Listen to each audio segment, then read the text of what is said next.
আসসালামু আলাইকুম। Learning hub প্ল্যাটফর্মে আপনাকে স্বাগত। বেসিক ইংলিশ পার্ট 2 তে আমরা আজকে জানবো পার্টস অফ স্পিচ সম্পর্কে। আচ্ছা দেখি, এই জায়গাতে স্পিচ স্পিচ দ্বারা কি বোঝায়? স্পিচ দ্বারা বোঝায় কোনো উক্তি বা কোনো কথা বা কোনো বক্তব্য। ওকে, দেন পার্টস শব্দ বা পার্টস দ্বারা কি বোঝায়? পার্টস দ্বারা বোঝায় হচ্ছে অংশ। অংশ। সো পার্টস অফ স্পিচ এইটা দ্বারা কি বোঝাবে? যে কোনো উক্তি বা কোনো কথা বা কোনো বক্তব্য এর অংশ। দ্যাটস ওয়াই আমরা ইজিলি বলতে পারি পার্টস অফ স্পিচ বলতে বোঝায় কোনো উক্তি বা কোনো কথা বা কোনো বক্তব্য এর অংশ। আমরা সবাই জানি ইংরেজি গ্রামারে 8 প্রকারের পার্টস অফ স্পিচ রয়েছে। There are 8 types of parts of speech in English grammar. Then আমি এই জায়গাতে দেখেন লিখেছি যে noun, pronoun, adjective, verb, adverb, preposition, conjunction, interjection. Okay, আজকে আমরা এই বিষয়গুলো সম্পর্কে জাস্ট বেসিক কিছু জিনিস বা বেসিক কিছু এলিমেন্টস আমরা জানবো। দেন আমরা ডিটেলস ক্লাস হচ্ছে প্রোভাইড করব। সুতরাং stay connected with our page. So দেখেন আমরা এই জায়গাতে নাউন, নর্মালি আমরা নাউন বলতে কি জানি? কোনো জিনিসের নাম। ফর এক্সাম্পল ঢাকা হতে পারে, ফর এক্সাম্পল রাকিবুল হতে পারে, ফর এক্সাম্পল এটসেট্রা, মানে যে কোনো জিনিসের নাম হচ্ছে আমরা নাউন বলবো। নাউনের টাইপস আছে, এই যে ধারাবাহিক ক্লাস কিন্তু আমরা প্রোভাইড করব। দেন দেখেন যে প্রনাউন, প্রনাউনের কনসেপ্টটা কি? সাপোজ আমি রাকিবুল সম্পর্কে ইনফরমেশন দিলাম বা হচ্ছে ওর সম্পর্কে বললাম, আমি যখন বারবার ওর সম্পর্কে তথ্য দিব, এর সম্পর্কে যখন বারবার তথ্য দিব যে রাকিবুল ভালো ছেলে, রাকিবুল প্রতিনিয়ত ভিডিও আপলোড করে, এই যে বারবার আমি রাকিবুল ইউজ করতেছি, রাকিবুল ইউজ না করে আমাকে হচ্ছে রাকিবুলের পরিবর্তে আমি হি ইউজ করতে পারবো। বা আমরা সাদিয়ার পরিবর্তে কি ইউজ করতে পারবো? সাদিয়ার পরিবর্তে আমরা শি ইউজ করতে পারবো। এই যে আমি হি বা শি, নাউনের পরিবর্তে আমি যে জিনিসটা বসালাম সেই জিনিসটাকে আমরা বলবো প্রনাউন। আমরা হচ্ছে আজকে জাস্ট খালি বেসিক জিনিসগুলো জানতেছি, তারপর আমরা প্রনাউনের টাইপস পড়বো, পার্সোনাল বা ডেমনস্ট্রেটিভ এভরিথিং পড়বো। দেন দেখেন অ্যাডজেক্টিভ। অ্যাডজেক্টিভ জিনিসটা কি? যে দেখেন এই যে আমি আর কিছুক্ষণ আগে লিখলাম যে রাকিবুল, রাকিবুল হচ্ছে কি? যে নাউন। এই রাকিবুল কি করে? রাকিবুল হচ্ছে ক্লাস নিতেছে বা হচ্ছে ধরেন রাকিবুল কেমন ক্লাস নিতেছে, তারপরে রাকিবুল নাচতেছে। এই যে রাকিবুল নাচতেছে অর্থাৎ রাকিবুলের দুষ গুণ অবস্থা, এই জিনিসটাকে আমরা কি বলবো? অ্যাডজেক্টিভ বলবো। এই জিনিসটাকে আমরা কি বলবো? অ্যাডজেক্টিভ বলবো।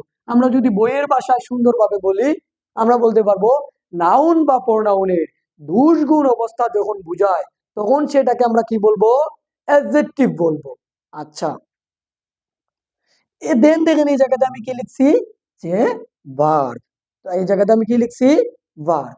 আচ্ছা, নাউন বা প্রোনাউনের দুই গুণ কি অবস্থা হতে পারে? সাপোজ সে হচ্ছে ভালো ছেলে, এই জায়গাতে ভালো হতে পারে হচ্ছে কি? অ্যাডজেক্টিভ। ভার্ব কি? কোনো কাজ করা। এই যে ধরেন আমি হচ্ছে এই জায়গাতে পড়াচ্ছি বা আমি যখন নিজে পড়তেছি বা সে রান্না করতেছি, এভরিথিং আমরা কি বলবো? ভার্ব বলবো, অর্থাৎ কোনো কাজ করা। এক্সাম্পল হতে পারে যে, এক্সাম্পল দিতে পারি আমরা যে গো যাওয়া, তারপর হচ্ছে ওয়ার্ক কাজ করা, স্টাডি, এভরিথিং হচ্ছে আমরা ভার্বের এক্সাম্পল দিতে পারি। এই যে দেখেন হচ্ছে কি অ্যাডভার্ব। আচ্ছা, অ্যাডভার্বের কনসেপ্টটা কি? আমি যে কিছুক্ষণ আগে বললাম যে সাদিয়ার পরিবর্তে আমরা একটা জিনিস ওয়ার্ড ইউজ করতে পারবো যে শি, সেটাকে আমরা কি বলবো? সেটাকে আমরা প্রোনাউন বলবো। ওকে, মনে করেন সাদিয়া নাচতেছে, আমি বললাম যে সাদিয়া ইজ ডান্সিং। আচ্ছা, সাদিয়া নাচতেছে, এই জিনিসটা কি? একটা কাজ করতেছে অর্থাৎ ভার্ব। এখন সাদিয়া কিভাবে নাচতেছে? সাপোজ সাদিয়া স্লোলি নাচতেছে, এই যে স্লোলি নাচতেছে, এই স্লোলিটাকে আমরা বলবো কি? অ্যাডভার্ব। অর্থাৎ একটা কাজ কিভাবে বাস্তবায়ন হচ্ছে এই জিনিসটাকে আমরা বলবো অ্যাডভার্ব। আশা কি আপনারা বুঝতে পারতেছেন? সাপোজ আমি ক্লাস নিচ্ছি, আমি কি খুব দ্রুত ক্লাস নিচ্ছি নাকি আমি খুব স্পিডে ক্লাস নিচ্ছি? খুব ফাস্ট ক্লাস নিচ্ছি নাকি খুব স্লোলি ক্লাস নিচ্ছি? ওই কিভাবে নিচ্ছি ওই জিনিসটাকে আমরা বলবো অ্যাডভার্ব, মানে ভার্বকে কে মডিফাই করে। দেন দেখেন প্রেপোজিশন। আচ্ছা, প্রে শব্দের অর্থ কি? প্রে শব্দের অর্থ হচ্ছে পূর্বে। প্রে শব্দের অর্থ কি? পূর্বে। ওকে, পজিশন মানে কি? অবস্থা। অর্থাৎ নাউন বা প্রোনাউনের পূর্বে যেই ওয়ার্ডগুলা বা যে শব্দগুলা বসে এগুলার আমরা বলি preposition. For example to, for, on ইত্যাদি, এই জিনিসগুলোকে আমরা বলবো প্রেপোজিশন। দেন হচ্ছে কনজাংশন। কনজাংশন মানে কি? কন শব্দের অর্থ কি? একত্র। জাংশন অর্থাৎ সংযোজন করবে। কি করবে? সংযোজন করবে। কন মানে কি? একত্র। ওকে, সে কাকে সংযোজন করবে? এই যে আমরা কিছুক্ষণ আগে লিখলাম না যে রাকিবুল, ওকে, আমরা আরেকটা এক্সাম্পল দিয়েছিলাম সাদিয়া। এখন আমি এই দুইটাকে হচ্ছে সংযোজন করে দিতে চাচ্ছি ভাই, কানেকশন করে দিতে চাচ্ছি। ওই কানেকশনের কাজটাই হচ্ছে কনজাংশন। তাইলে আমরা বলতে পারি Rakibul and Sadia are friends, বা তারা যাই হোক না কেন, এই যে আমরা এক করে দিলাম, এই এক করার কাজটাই হচ্ছে কি? কনজাংশন। আর অনেকগুলা কনজাংশন আছে, তার মধ্যে এন্ড, ওর, বাট, তারপর আমরা বলতে পারি ইফ, ডব্লিউএইচ ওয়ার্ড, এই জিনিসগুলো হচ্ছে আমরা কনজাংশন হিসেবে ইউজ করতে পারি। ওকে, দেন হচ্ছে ইন্টারজেকশন। আমরা সাপোজ মনে করেন হঠাৎ করে কোনো দুঃখ প্রকাশ করলে তখন আমরা কি বলি? হায় আল্লাহ, আমার কি হলো?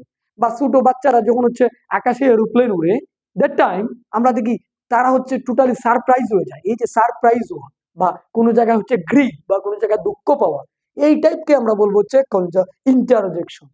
সো আশা রাখি আপনারা পার্টস অফ স্পিচের বেসিক যে পার্টগুলা বা বেসিক যে কনসেপ্ট গুলা, নাউন দ্বারা কি বোঝায়, প্রনাউন দ্বারা কি বোঝায়, এই জিনিসগুলো আপনারা বুঝতে পারছেন।